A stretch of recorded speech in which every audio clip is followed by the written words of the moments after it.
биздин бөлүмгө көп бейтап түшөт. Анын ичинен көбүнчөсү приемный отделениенин оор акыбалында келет. Оор акыбалда көп оорулар менен келет. Азыркы оорулар жашарды. Анткени балким социалдык жактанбы, туура эмес тамактоодан, туура эмес жүргөн тургунубуздан болуп атабы, көп бейтап оор акыбалда келет. Ошондой эле тиги отделение травматологический больнойлор келет. Оор сыныктар менен, оор жаракаттар менен алгандар операциядан кийин түшөт, кейсариевадан кийин түшөт. Ар кандай оорулар менен, инфекционный да оору бейтаптар көп да. Азыркы учурда бейтаптарды аппараттарыбыз, мониторлорубуз жаңырды да. Илгеркиге салыштырмалуу биз окуу жактан дагы квалификациябыз көтөргөн үчүн бейтаптарга менин оюмча тиги жардамыбызды төмөнкү көрсөткүчтөрдү көрсөтө алсак болот.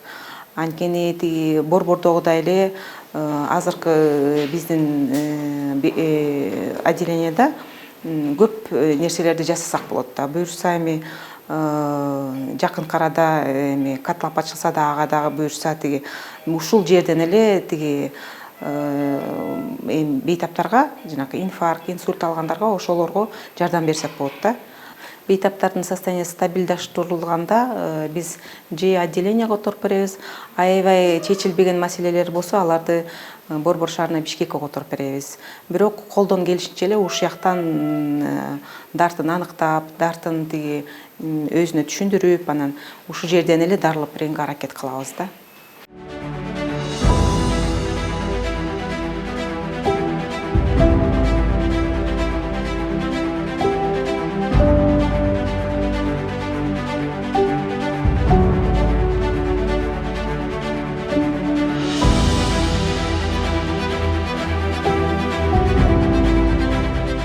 Биздин бөлүмдө эмгектенген жамаат 21 адамдан турат. 4 врачтарыбыз бар, 13 медайымдар жана кенже кызматкерлерибизден 5-өө. Биздин иштөө графигибиз эртең мененки 8-ден 2-ге чейин бир ставкада иштейт. Ал эми дежурант врачтарыбыз болсо сутка менен эмгек кылышат. Биздин бөлүм өзү айтып тургандай кайра жандандыруу бөлүмүндө эң экстренный случайлар көп болот. Келип түшкөн бейтаптар оор акыбалда, комада, ар кандай авариялардан жаракат алгандар, ошондой бейтаптар келип кайрылышат. Алар кайрылган учурда бизде биринчи медициналык жардам өз убагында, дары-дармектерибиз барды камсыз болгонбуз, ошолор менен жардам көрсөтө алабыз. Андан кийин уже соматикалык бөлүмдөргө бейтаптарыбызды которо алабыз. Биздин бөлүмдө азыркы учурда врачтарыбыз жетишсиз, медайымдарыбыз жетишсиз, кенже кызматкерлерибиз дагы жетишсиз. Тактап айтканда, врачтарыбыздан дагы 2 штат бош. Ошондуктан врачтарыбыз күнү түнү менен суткалап иштеп атышат. Медайымдардан дагы 5 штаттык орунубуз бар. Кызматкерлер келбей жатышат, ошондуктан күн түндөп суткалап иштегенге мажбур болуп жатабыз.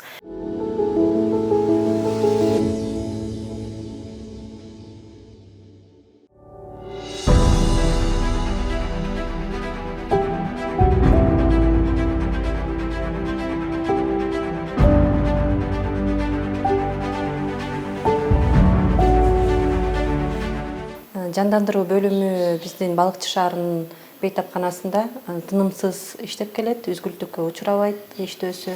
Анткени биздерге белгилүү болгондой, бул жерге өтө оор абалдагы бейтаптар түшөт. Травмадан кийин, ДТПлардан кийин, баардык операциянын түрлөрүнөн кийин жана общий заболевание деп коет, инфаркт, инсульт, тромбоэмболия, ушул оор өтө өмүрүнө коркунуч келчү оорулардын кесепетинен келген пациенттин баары бул жерде кабыл алынат. Жана сакайып кеткенден кийин, жакшы болгондон кийин башка палатага которулушат, башка отделенияларга бөлүнүшөт да. Кайра жандандыруу бөлүмү мына өзүңүздөр көргөндөй 4 палатадан турат. Кан куюу үчүн интенсивдүү палата, балдар үчүн интенсивдүү палата, кейсариева операциясынан кийинки интенсивдүү палата жана жалпы интенсивный палата. ал жерге башка оорулар менен да түшкөн бейтаптар жаткырылат. Бирок бул жерде иштөө өтө кыйын. Кени өзүңүздөр билгендей, психологически дагы, физически дагы өтө оор биздин кызматкерлерге. Азыркы учурда 2 врач жана реаниматолог врачтар жана 3 медайым, 1 кенже кызматкер ушул бөлүмгө жетишсиз. 2 жылдан бери реаниматолог, анестезиолог врачтарыбызга мамлекет тарабынан айлыктан сырткары кошумча төлөм берилүүдө. Анысын ал төлөмдөр төлөнүп келет 20 000 сом өлчөмүндө. Ал эми медайымдардын айлык маянасы өтө аз, кенже мед кызматкерлердики да аз. Анан ошого байланыштуу жумуштун ооругуна байланыштуу көп убакытка калбай калып атышат да кызматкерлерчи. Дары дармектерибиз толук кандуу жетиштүү. Баягы биринчи жардам көрсөтүлүүчү перечень жизненно важных лекарственных средств деп коет. Ошол перечинде болгон дары дармектин баары толук кандуу жетиштүү.